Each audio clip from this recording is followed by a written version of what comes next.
কোনোভাবে এই আওয়ামী লীগ এবং এই ফ্যাসিস্টদেরকে বাংলাদেশে আর কোনোদিন আমরা কোনোদিনও জীবন থাকতে পুনর্বাসন হতে দিব না, মরে গেলেও আমরা পুনর্বাসন হতে দিব না, সেটা কোনোভাবেই হবে না। এরা যদি আবার ফেরত আসে, বাংলাদেশকে তো তারা ধ্বংস করেছে, তারা সবার আগে আমাদেরকে আবার হত্যা করার জন্য তারা ইতিমধ্যে চেষ্টা করছে, আবারও চেষ্টা করবে।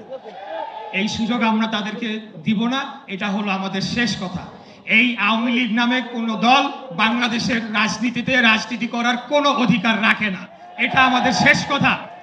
এবং তাদেরকে প্রতিহত করার জন্য তাদের যে রয়ে যাওয়া দোসররা, যাদের বিন্দু মাত্র অনুশোচনা নাই, এখনো তারা ঘুরে বেড়াচ্ছে কিভাবে মানুষদেরকে হত্যা করবে। একজন অনলাইন অ্যাক্টিভিস্টের বাড়ি পুড়িয়ে দেওয়া হয়েছে গত রাতে। আমরা সবাই ঝুঁকির মধ্যে আছি।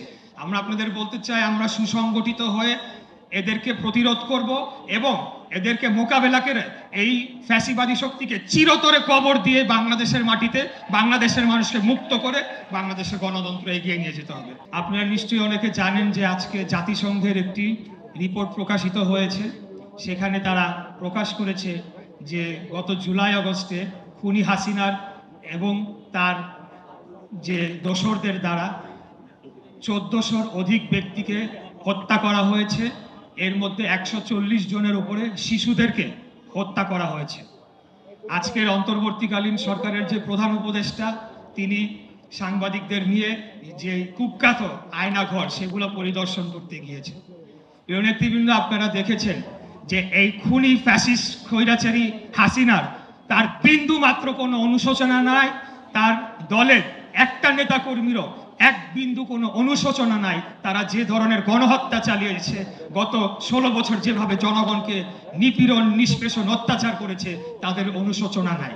বরঞ্চ এখন হাসিনা ভারতে বসে নির্দেশ দিচ্ছে আরো মানুষকে হত্যা করার জন্য এবং আমাদের দেশকে অস্থিতিশীল করার জন্য তারা এই নির্দেশ দিচ্ছে এবং সেগুলো বাস্তবায়ন করার চেষ্টা করছে। তো আমি শুধু আপনাদের মাঝে এতটুকু বলতে চাই যে একজন তরুণ প্রজন্মের প্রতিনিধি হিসেবে, যে কোনোভাবে এই আওয়ামী লীগ এবং এই ফ্যাসিস্টদেরকে বাংলাদেশে আর কোনোদিন আমরা কোনোদিনও জীবন থাকতে পুনর্বাসন হতে দিব না, মরে গেলেও আমরা পুনর্বাসন হতে দিব না, সেটা কোনোভাবেই হবে না। এরা যদি আবার ফেরত আসে, বাংলাদেশকে তো তারা ধ্বংস করেছে, তারা সবার আগে আমাদেরকে আবার হত্যা করার জন্য তারা ইতিমধ্যে চেষ্টা করছে, আবারও চেষ্টা করবে। এই সুযোগ আমরা তাদেরকে দিব না, এটা হলো আমাদের শেষ কথা। এই আওয়ামী লীগ নামে কোনো দল বাংলাদেশের রাজনীতিতে রাজনীতি করার কোনো অধিকার রাখে না, এটা আমাদের শেষ কথা। এবং তাদেরকে প্রতিহত করার জন্য তাদের যে রয়ে যাওয়া দোসররা, যাদের বিন্দু মাত্র অনুশোচনা নাই, এখনো তারা ঘুরে বেড়াচ্ছে কিভাবে মানুষদেরকে হত্যা করবে। একজন অনলাইন অ্যাক্টিভিস্টের বাড়ি পুড়িয়ে দেওয়া হয়েছে গত রাতে। আমরা সবাই ঝুঁকির মধ্যে আছি। আমরা আপনাদের বলতে চাই, আমরা সুসংগঠিত হয়ে এদেরকে প্রতিরোধ করব এবং এদেরকে মোকাবেলা করে এই ফ্যাসিবাদী শক্তিকে চিরতরে কবর দিয়ে বাংলাদেশের মাটিতে বাংলাদেশের মানুষকে মুক্ত করে বাংলাদেশের গণতন্ত্র এগিয়ে নিয়ে যেতে হবে।